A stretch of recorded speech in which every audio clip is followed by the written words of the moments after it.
Welcome to your first visit to Smite. If you are a League of Legends person coming over, welcome to the game.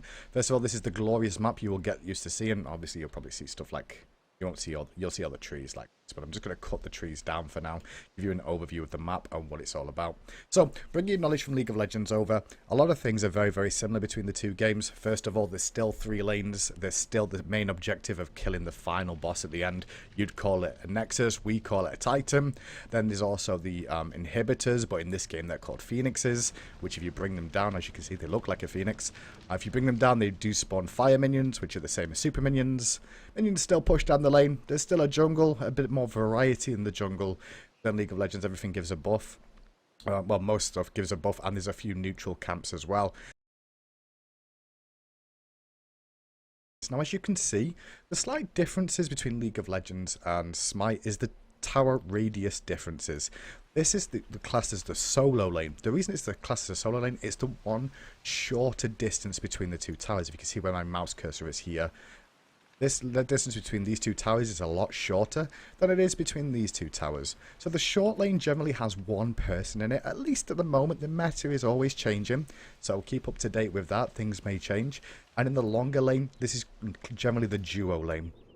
You can call it beachside if it makes it easier for you when you come into your games. Always head towards the beach and the ships, and you'll be able to work out that you're in the right lane if you're in duo. If you're going to be in the solo lane, look for the volcanoes and the lava flowing down from above, because that's generally going to be that lane there.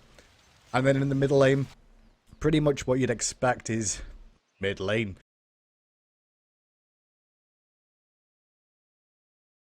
We're just going to take a minute and talk about the minions that spawn into the lanes as well. These minions, obviously very similar to the ones you'll see in League of Legends. You have your standard melee minions, and you have your standard ranged minions as well. You can see the difference between them based off what they're actually carrying, sword and shield. And then on the backside, you can see the archers on both sides as well. Now, obviously, the front minions are a lot tankier than the archer minions, but they deal less damage. The archer minions are the ones that will push the wave. You can try and do things like denying. The leash range is very, very similar to League of Legends. One thing to note though, you don't need to last hit to earn gold. You do get bonus gold by last hitting, but it's not the be all and end all of making sure you get all the last hits. Some items in the game though that you can purchase will give you stacking effects, which means you have to get the last hit to get the stacks available on that item. But when you look at the way the minions work, is very, very similar to League of Legends and every other MOBA in general. It'll always prioritize the frontmost minion at a time. If you're the one nearest to the minions, take into account, they will attack you. As you can see here, the minions are now attacking the god, so he has to back away behind his minions. And be realistic, don't take minion aggro for free. They will always prioritize the nearest target to them. Now, the only difference is this can also force situations where if you hit an enemy god in this game, while there's minions there, the minions will draw their attention to you and try and hit you. If you're in their radius of engagement, they will attack you. So you have to be very, very careful about going aggressive, because if you do go aggressive, you can end up pulling minion aggro. Respect the minions, just like you would in every MOBA. Minions can do a lot of damage.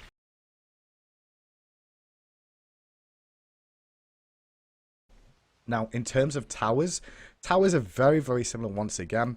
They will prioritize minions first unless you aggro them by there being no minions in range, as example 1. And as example 2, if you hit a god while you're in minion range, while you're in tower range, you will take damage from the tower. The tower will prioritize hitting you. It won't drop aggro off you until you leave the tower range either. Even if more of your friends come in, that means they can get damage off and keep attacking while you tank the tower shots. So take that into account into your games.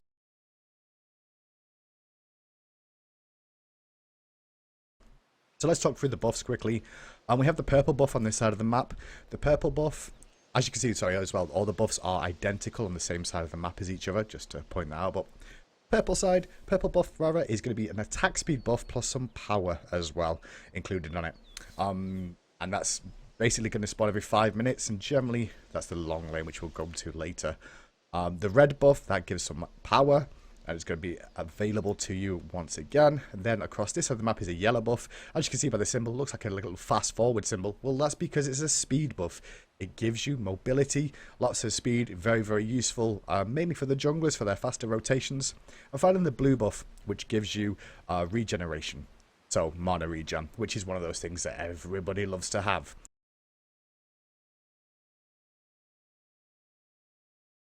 One difference between League of Legends, though, just to be clear, it's whoever gets the last hit on the buff will not receive the buff like in League of Legends. It actually drops on the floor. The team that actually kills the buff are the ones that secure it, first of all, but then the buff will be left on the floor and you have to go over and pick it up. So if you do go over to the yellow buff and you take that early on, make sure you pick the buff up off the floor, otherwise you're wasting it, because it doesn't automatically go to you.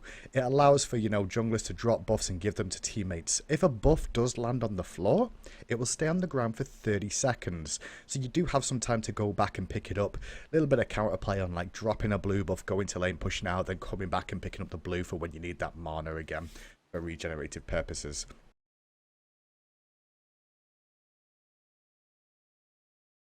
The neutral objectives, there is a Gold Fury. This is a lot like a dragon. Gives you a lot of gold, gives you some experience as well. And it's a highly contestable objective on the map. It's a lot like a dragon, like I said, from League of Legends. And you will see teams fight around it. It's one of the early game goals to try and take that one down. Across the way, you will find the Fire Giant on the other side of the map. The Fire Giant currently locked in his chest. Make sure he's all pinned down and can't do anything. He's basically just going to sit there and wait until he spawns. The Fire Giant, a lot like a Baron buff. The Baron buff obviously gives you regenerative stats. This does too. It also allows you to push down towers quicker and phoenixes, and obviously going to be very, very useful for your team. A very hard to kill boss now though, because it's a bit like a raid boss is the best way to put it. You have to juke his abilities that he fires out, otherwise you can really get destroyed by your team, by his abilities. In the jungle, though, there is other camps as well. First of all, we'll talk about these two camps right in the middle of the map. As you can see, they go straight down the middle. We see the Gold Fury, the Fire Giant across the other side. But in the middle here, in these two little alcoves here, there's going to be mid-harpies that spawn. They look a lot like these dudes down here. But there'll be two of them, and they'll both be the big versions, as you can see here. And they give experience and gold for taking them down. They spawn every 3 minutes, starting at the 3-minute mark. And these mid-harpies are highly contestable throughout the whole game. These are where you see early game fights break out over these harpy camps that spawn at the 3-minute mark. And they will continue to spawn every 3 minutes after being cleared.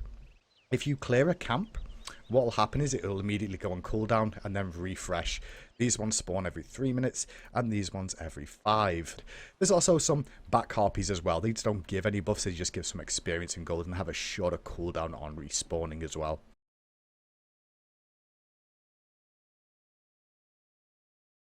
I hope you got some help from this basic tutorial of Smite transitioning from League of Legends, just so you have a basic understanding of what the game is all about and what you're supposed to do and the slight differences and the similarities between the two games.